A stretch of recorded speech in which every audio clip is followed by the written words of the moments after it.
مونده نه در خدی کوچه بگردی. از برای خدا دولچه گبانا یا بچه مو هم داریم یا بچه دارم. یه روز یک مایکای سیاه در تنش اومده است دولچه گبانا. یه ترمر دولچه گبانا میدونی چی معنی داره؟ میگه موده های ای کی گرفتیش؟ ایا رفیق من اون چیزا نمیخره وقت گومشه تیز بر بتش گفتم رود در خاک رفیق تا بگو که دولچه گبانا دم بخانه سن دو گلوبوی مدلیر دولچه گبانا را نکاح کرده گرفته است. هر دو مرد در نکاح در یا نکاح زندگی میکنن. شما تقلیدی به همون دو گلوبوی میکنه. از برای خدا امروز بود موده شده است کرته ها و مایکه هایی که چیز نوشته شدگی باشه در اون. سبحان الله. هم دورهای سویتی در انیورسیتت میخوندیم. بعد یک معلم قصه کرد گفت یک جوان از خارجه بروک جنس خریده است. در زمانهای شوروی شیم جنس دسترس کردن بسیار مشکل بود. در قفاش چیز نوشتگی. بعد میگیرن وقتی که یک انگلیسیدان ترجمهش میکنه در مسکو نوشتگی به دست در اونجا که یک گی نیکمونی اتکجو در پشتی بروک جنس. سبحان الله.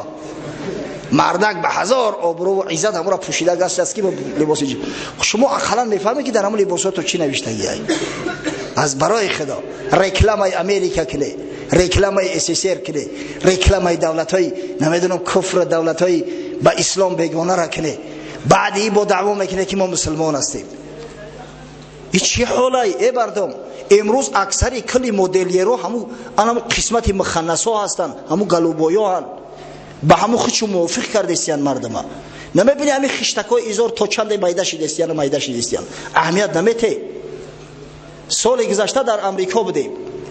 در شهر نیویورک مترو را که گفتیم مترو را نشان ممته که هم متروی نیویورک خیلی باشه. در اومدیم مترو. بعد در هم متروش هم پویزد سوار شدیم. جوانا خاصتا همین زنگی بچه ها با فروشی گازیت ژورنال مشغول بودن. میگردن واگن با واگن گازیت ژورنال بفروشن. یک تاش اومده است در مقابل ما ایستاده است با پشتش طرفی ما. از برای خدا این منبر پیغمبر است، دروغ نمیگم. چند شاهد دارم. شیم پوشیده است، شیمش تسمه داره، اما هم تسمه شیم از مقعد پایان ای باور میکنه این ای جای بندی پودای شیم این همی جدای کفا هم همه توه ترسی که ای همه ترسی پوشیده است از پایان همه توه. او چی لازم است او تاری شیمه که نپوشیش دمیان نیست واللهی این همی بندی پودای. حاجی میرزا در پهلوم ایستاده است. گفتم داملا دیدی؟ گفت این چی درد داشته باشه برای چی ایزارش بالا نمیکنم؟ آقا گفتم خشتکش همون خواهی کجا بالاش کنم. ولی یا چی خوف دارم؟ خوف اون است که ان همین مادر اخیر در مردم مسلمانی با تلقین کنن به تاجیکستان بروا. راستی که الحمدلله ولی در تاجیکستان ندیدم، لیکن قسم به خدا همین سال در سنت پترزبورگ دیدم. عیناً انم مادر دیدم. ولی یه روز به شما را میآیم. ای مردم، ما مردم مسلمانیم، منتالیتی ما دیگه. شما هیچ عقل فراست داره؟ آخه اون مردم انمون مخنثی را از روی ادب گمان میکنن، مدنیت میدونن، کلتور. چه شما با هم تقلید میکنی؟ از برای خدا اگر مادام که شیم کستونی خوب نمیوه خشتکش کشاد. امروز الحمدلله چهورای هستن در همین تاجیکستان که هر نموده که سپارش کنی میدوزند، از دولچه گبانا خوبتر میدوزند. با همون پولی که تو همون لباس حرام میخری تو میتونی برای سفارش کنی در صدبرگ یا در جای دیگر لباست بدوزن. ما نمیگیم که شما تازه و آزاده نباشه. مسلمان باید بهترین لباس پوشه، مسلمان تازه و آزاده باشه، مسلمان خوشرو باشه. آخه این خوشروگی زینت اسلامه. خداوند جمیل جمال دوست می‌داره، نظافت پاکی را دوست می‌داره. اما از برای خدا این چه حال است؟ این همین ماده‌هایی که 4-5 سال اخیر میآید این یگان تاش مردی انسان آشکار نمیکنه.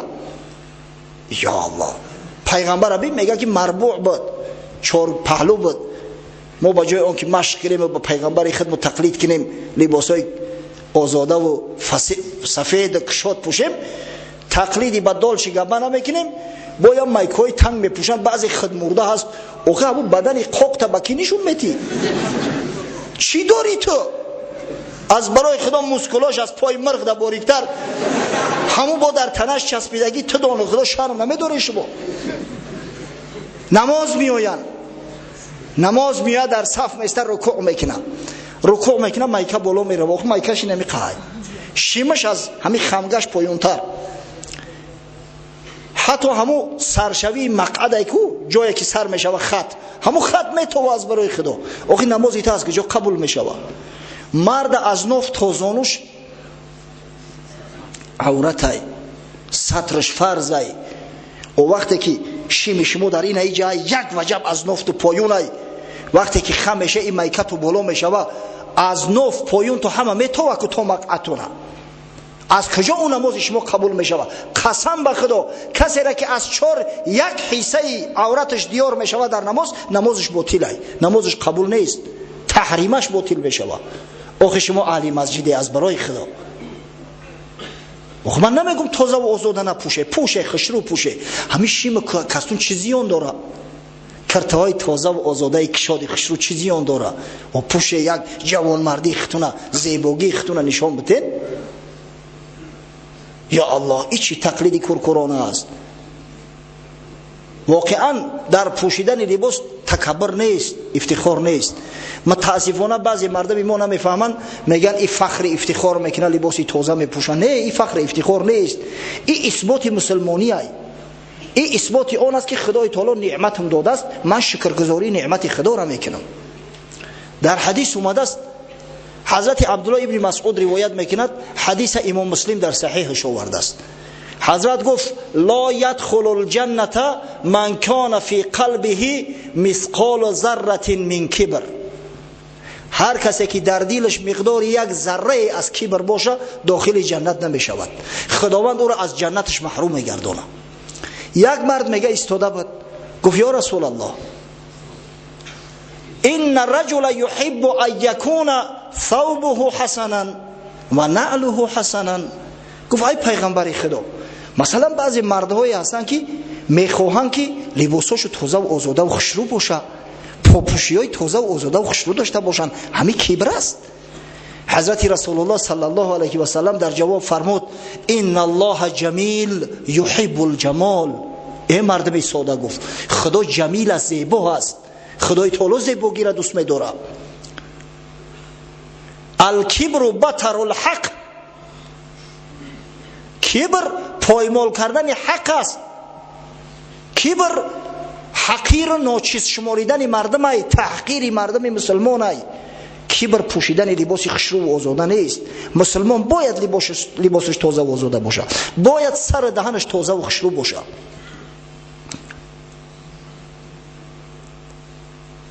از این خاطر تقلیدی با مردم بیگانه نکنه. یک زمان ارتیستا را میدیدیم در استرادا لباسای التراستی میپوشیدن، زنکو. امروز بچه ها مایکا میپوشن از برای خدا، در افتاب 100 رنگ قطی میدرخشه. بچه را زیبش اون نیست، زینت جوان مردی در لباسی التراستی نیست. ای مردم، نخو جوان خچه با همون رقصه ها قیاس کنه، نخو خچه شبیه رقصه کنه. مرد باشه، بچه جوان مرد باشه، لباس های تازه و آزاده و بهتری نپوشه. اما این تقلیدهای کرکرانه که با مخنثا هست، از بحر این بگذره. این با جوان زیبنده نیست، با مسلمان زیبنده نیست. دین اسلام دین پاکی و نظافت است. مسلمان مردش باید مرد باشه، زنش باید زن باشه. خدای تعالی بر مردهایی که خودشون شبیه زن میکنن و بر زنهایی که خودشون شبیه مرد میکنن لعنت خوانده است، لعنت میگم. از این خاطر هیچ وقت شبیه نسازه. از فرصت استفاده برده به خواهرام مراجعت میکنم، به همه خواهرای مسلمانمان، خواهرای تاجیک ما، خواهرای ازبک، دیگرها که در این سرزمین زندگی میکنن، پدر و مادر مسلمان دارن، از برای خدا از خدا شرم بداره. از بنده های خدا که شرم نداشته از خدا شرم بداره.